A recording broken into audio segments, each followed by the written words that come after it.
Today is the day the Sword Rogue rises. Kinda.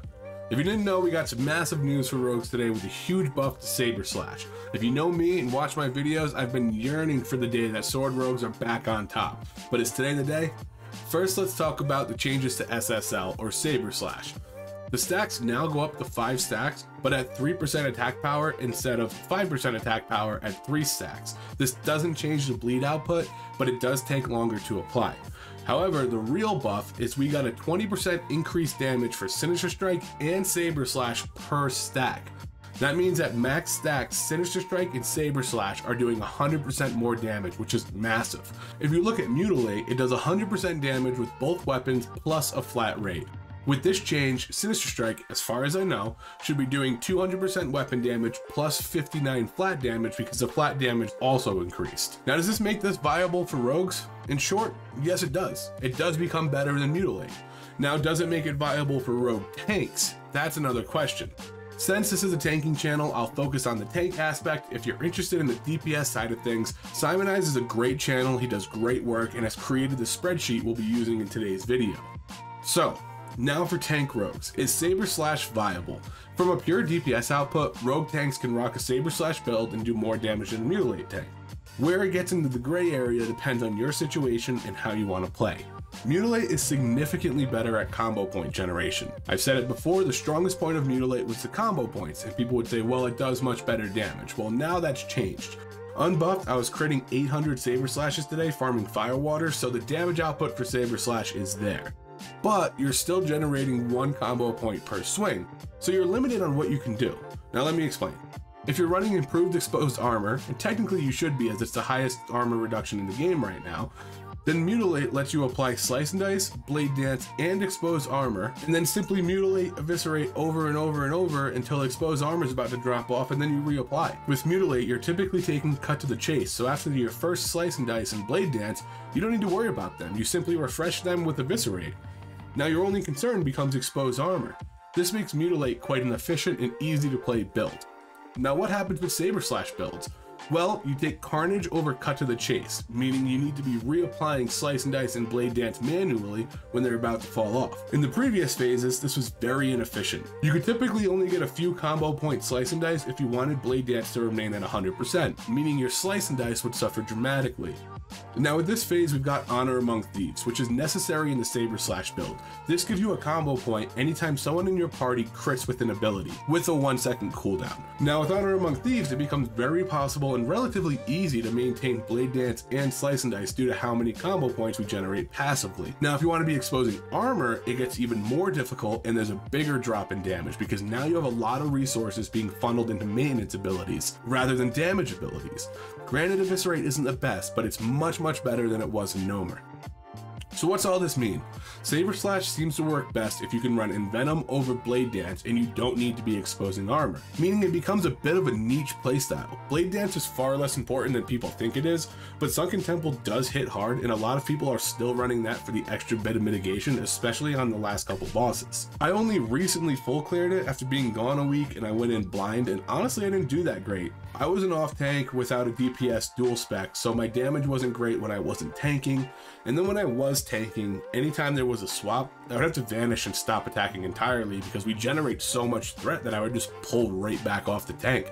But in those instances, I was running Blade Dance. I always like to go into new content a little tankier than necessary, but this week I'll be going in with the Saber Slash build, and I'll likely be going in with no exposed armor or Blade Dance for at least the first 4 bosses, and then Blade Dancing on the remaining bosses. Now, I want to talk a little bit about what you should run for Saber Slash builds. And for that, we're going to go into Simonize's spreadsheet. Alright, so this is Simonize's spreadsheet. I like to do a control group, so I have everything off, all buffs off, all enchants gone, and I like to do it kind of bare minimum. I do keep Wild Strikes and Deadly Poison. I feel like those are very common in raids. Well, Wild Strikes is Deadly Poison's 100% guarantee. And then I also keep Homunculus on because same thing, there's usually always a Shadow Priest in the raid. So let's go through it real quick and then go into some weapons.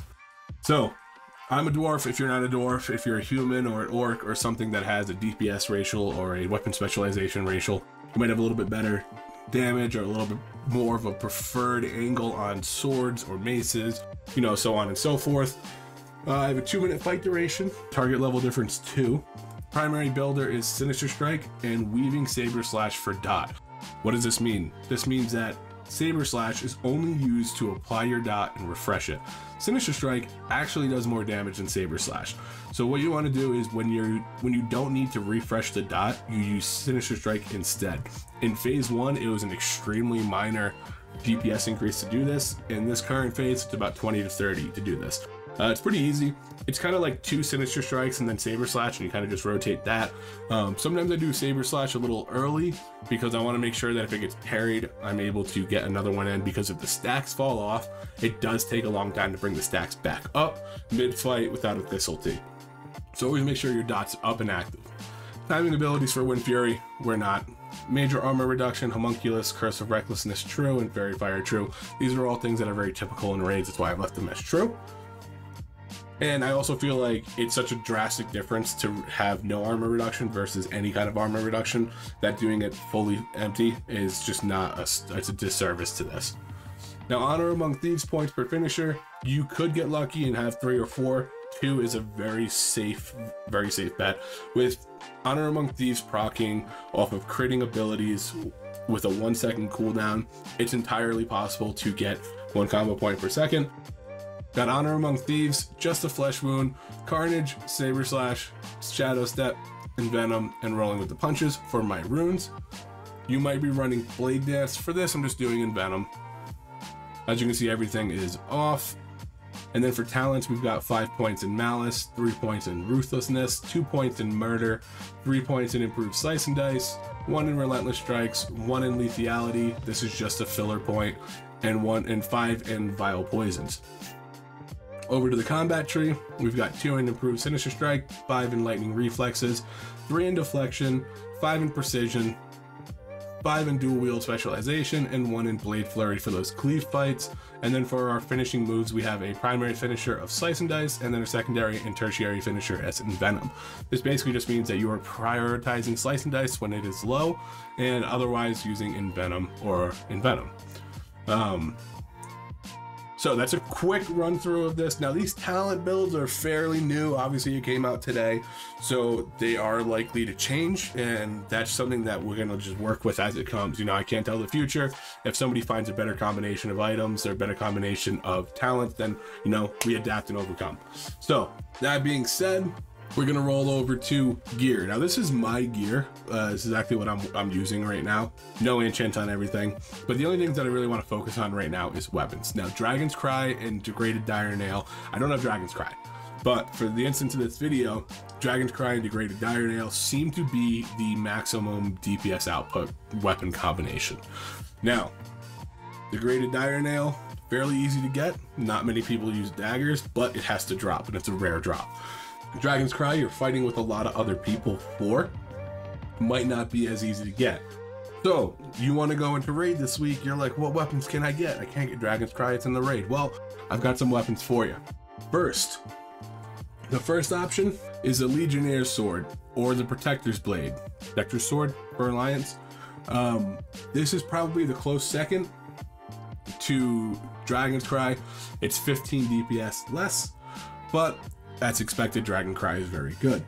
Now, following that, you can go into Thrashblade. Thrashblade is a little bit behind it, but it's very, very easy to get. It's a quest from killing Princess in Mara, and everybody is running Princess. So it's easy to get.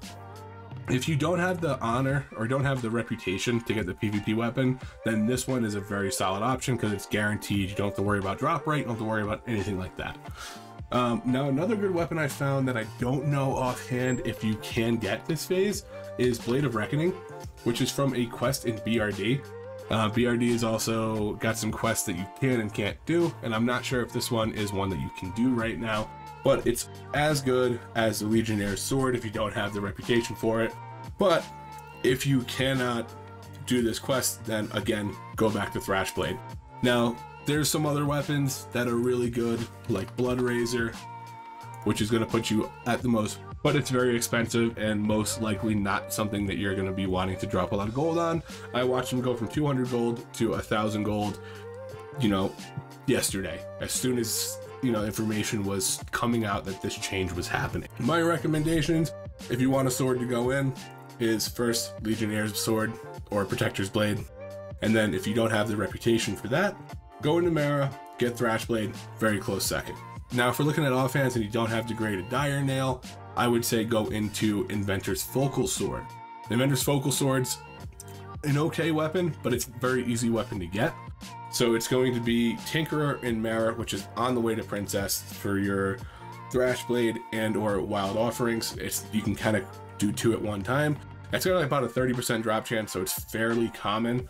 But a lot of people are doing these princess runs in, you know, rush. They got to make sure that they do it in 6 minutes or 7 minutes or whatever it is. So it is kind of hard to find a group sometimes. Also, this is Pally's like best sword next to Flurry Axe. So you do compete with Pally's if they're in your group, and this drops. Now another option is Bloodied Sword of Speed, which is actually a little bit better than the Inventor's Focal Sword, which is probably maybe an easier option. It's a little more grindier, but it's a good option to have. I personally hate the effect on this weapon, but it's got some decent stats on it, so it's a solid choice. You're going to want to stay away from Hanzo's sword. Hanzo's sword's not very good. Vile Blade of the Wretched, not very good. Let's see what else we got. Shadow Blade's okay, but again, I don't think it's beating Bloody Sword of Speed. So yeah, so I think those are your best options. Bloody Sword of Speed, the Inventor Focal Sword, or let's see how the PvP one looks. Let's see. Sentinel's Blade? Nope, don't go Sentinel's Blade. Yep, all right, I'm calling it PvP main hand or Thrashblade, and then PvP offhand or Inventor's Focal Sword. Great, just starting options if you want to start running this. It might not beat Mutilate right now if you have good Mutilate weapons, but if you want to try it out, go for it. But the end game goal is, of course, Dragon's Cry and Degraded Dire Nail. That's going to put you at the most DPS you can possibly get. If anybody has any other weapon combinations or weapons they found that are doing very well, then let me know in the comments below, because I'm always looking for different combinations. I'm always kind of playing with stuff. Same with talents. Like, this is a very new release, so all of this stuff is, you know, best right now, but things change in the game. Things get adjusted. So if you find something better, find a better combination, then let me know, and I'm happy to run it, play around with some of it in the sheets, and see how it does. Play around with it in the sheets was probably not the best term, but I said it and I'm sticking with it. So get out there, get your swords. Looking forward to seeing all those logs this week and seeing everybody running Saber Slash. Now, if you're gonna run Mutilate, there's no need to comment and tell me you're running Mutilate. I'm very okay with it. I think Mutilate is a very good build still, and probably something I'll run when I don't really feel like raiding and don't really feel like locking into something, because it is a lot easier to play and you can just kind of flow a little bit smoother. But I'm excited for swords. I'm playing it this phase, and we'll see how it goes. Till next time, guys.